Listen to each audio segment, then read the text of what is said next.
Hello everybody, welcome back to my channel.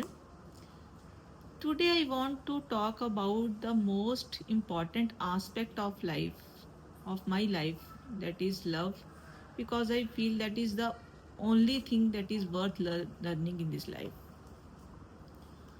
What is self love and how we can cultivate that love and how we can radiate that love to others. For that, we need to understand what actually love is. In my understanding, love is paying attention to yourself, paying attention to your needs, paying attention to what you require to live a healthy and peaceful life. What I have understood, I'll be sharing all these information through my personal experience, what we I have experienced in my life and how I have understood love, and you can take whatever resonates with you and you can leave whatever doesn't resonate. So, in my understanding, love has four components, that is physical health, physical love, emotional health, mental health, and the most important component is the spiritual health. So, we'll talk about all the four pillars of love one by one. The first component or the most gross component of love is taking care of your physical body. That is a vehicle for your life on this earth. And we are there are a variety of ways where we can how we can take care of that body. Some of the ways is through regular exercising, through giving our body good and healthy food, through sun exposure, and taking a lots of water. You can exercise, you can have a fixed schedule in your time to exercise, ranging from 5 minutes to 30 minutes per day. It's not about the amount of exercise, it's about the consistency of your routine. And you can exercise, it's not important that you have to stick to a one sort of exercise. You can do whatever feels good to you.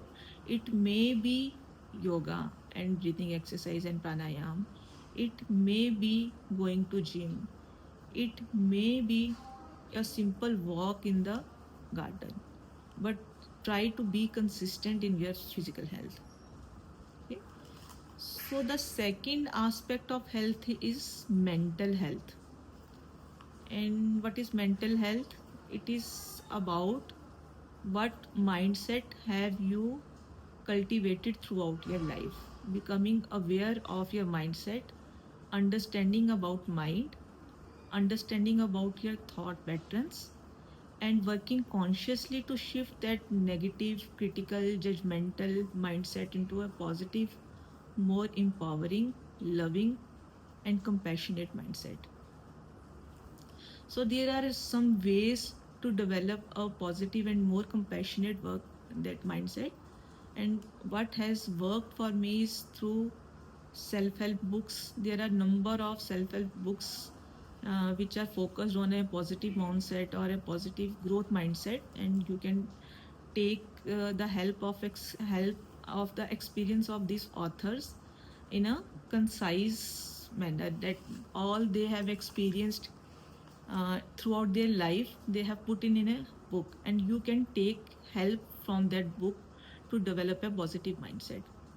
Second aspect of a good mental health is having good circle of friends around you with whom you can talk, uh, and you can listen in a very non-judgmental way. That is a very crucial and very important aspect of mental health. Third way by which you can take care of your mental health is by journaling. You can just let all your negative thoughts flow on the paper, just non-judgmentally. You just keep on writing whatever is coming in your mind, and that way you are just emptying your mind of all these negative thoughts. Fourth way by which you can have a good mental health is by keeping a gratitude journal. That has helped me a lot in developing a positive mindset by uh, focusing on what is good in my life, and how I can pay gratitude for that good in my life. And believe me friends, there is a number of things which which you can be grateful for. Just your mind need to focus on these things, and more you train your mind to focus on good things, more good things will flow towards you. Sometimes there is some trauma stuck in your body and in your mind, and how much you cultivate all these good habits, but you are not able to have a positive mindset. And in that case, there may be some childhood trauma stuck in your body and your emotions and in your mind, or there may be some difficult experiences with your past partners or loving or that love relationships which you are not able to let go of. In that case, I recommend going through mind alignment process, which is a very scientific process in which a MAC practitioner holds a loving and compassionate, non-judgmental space for you, where you can explore all of your traumas, all of your flashbacks, and just make a good, loving, compassionate choices for your future. And it has helped me immensely in coming out of trauma from the past experiences, from the past relationships, and from the childhood trauma. So I'll highly recommend going through map, and I'll just link that how to book and the map session in my below this video. Okay. So the third aspect of taking care of yourself is taking care of your emotional health. And for that, you must be aware of what sort of emotions you are having in your consciousness. And these emotions range from negative emotions, or you can say lower emotions, to higher emotions. Lower emotions may be guilt, shame, hatred, fear, anxiety, sadness, or pride. And most of the times we are just stuck in these emotions, and we don't know how to cultivate higher emotions like love, joy, peace. Until unless you go through, you feel all these negative emotions, you won't be able to transcend these emotions to your higher vibe, higher frequency emotions. Some things, some small things may help you in this emotional health, and that can be journaling. Journaling is a very good vent out for your emotions. Keeping a gratitude diary is a very good aspect of good emotional health. And taking walks in the nature, like nature works like wonders, it just transmutes your negative emotions into positive emotions automatically. You don't have to do anything. Just a small walk, or 20 minutes, 30 minutes, or even a 5-minute walk in the nature just lifts you up, lifts your emotions. Okay. And if some you have some deeper emotional trauma, then you can go through therapy.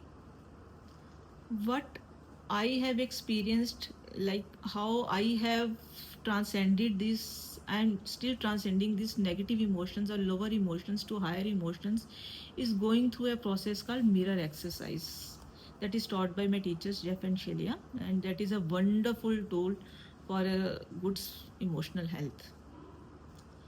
Most of the time we just complain, and we just project our emotions to the outside situation, that that person or that situation is doing this to us, that's why we are feeling like this, that's why we are feeling sad, that's why we are angry, that's why we are in grief.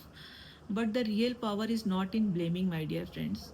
The real power is taking responsibility, is in taking responsibility of your emotions, and working consciously on transmitting these emotions into higher vibrations.